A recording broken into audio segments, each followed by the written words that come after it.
soon as it opened, the very first day I came here, I remember my mother taking me, and the neighbors, you know, we were all coming together. So my brother was coming and my friends across the street, we were all coming to school together. So our mothers walked us all to school the first day.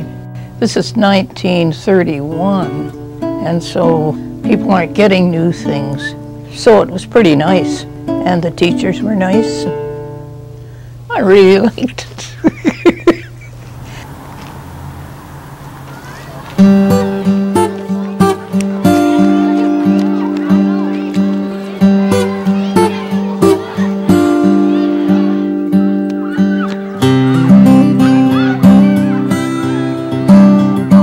What I love most about Queenston School is that you know all the teachers. I've been going here since nursery, and I love it because everybody is nice and kind here. What makes Queenston School so special is the uniqueness of the school. They're very dedicated, and there's such a strong connection to the River Heights community. It feels very safe because everybody knows each other. We've been very pleased by the attention and by the care and by the quality of the education that our children have received here. It's a grand old school. Queenston is a beautiful, grand old school. But the gym is woefully inadequate. It is small, it is dated, it has stairs in it. It puts limitations on what they can do. You can never get up to a full speed run in that gym. We have a gym teacher who's extremely challenged in what she can bring to the kids. She manages really, really well with what she's got. She spends a lot of time outside of the building because she just can't do the things she needs to do in the gym. For volleyball, when you try to serve, it always hits the roof, and like you don't have a chance to play basketball because there's one hoop. It's so fun at recess because you have more space than the gym. We try and play floor hockey. It's not very long, so you can't really play that well because everyone's so crowded. All the kids that went to other schools had usually better skills, and it was harder to make the teams because you didn't get a practice here because there was nothing, it was too small. The provincial government guidelines indicate that a school of this size, population-wise, the minimum space requirements is 3,700 square feet. We're dealing with 2,000. There definitely is a need, and that's why it's on the school division's list of priorities. It's number 4. We have followed the process.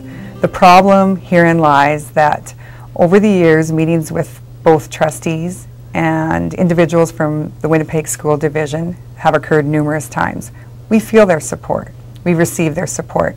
When you go beyond that to the provincial government level, that's where the stop sign comes up, and we're immediately directed back to the trustees and to the school division. We really feel like we are going in endless circles, around and around and around, and being turned away at the top level of government. The government announced the schools that were getting either additions or brand new buildings. No money was directed towards maintaining and sustaining these beautiful neighborhood schools, these old schools, these architectural wonders. But we have to care for them too. That's just as important as new schools in the suburbs. The government recently has spent hundreds of thousands of dollars in the past few years developing more pamphlets and studies that indicate something, quite frankly, that we already know. Our kids need to have more physical activity, more exercise. And we by no means feel that we're the only school in need. There's lots of other facilities that need some work as well. But let's get the process moving along so everyone can get what they need.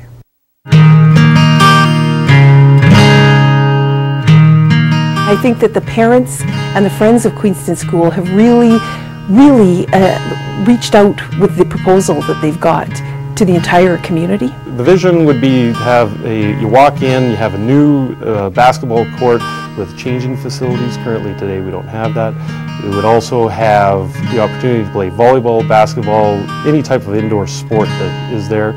Above that would be a walking track around that so that people would walk in the evenings if they need be. And then above that would be classrooms as well as a new science lab, computer lab, and a facility for the teachers to be in. connecting it all would be an elevator. I think that not only will the kids be able to use it at the school, I think that you could rent the space out after hours to different organizations or groups in need of education and training space, and that would generate revenue. In terms of the fundraising aspect, there's a lot of people out there asking for money right now, but I think that when it's an issue that's close to home and close to the heart, people will definitely contribute.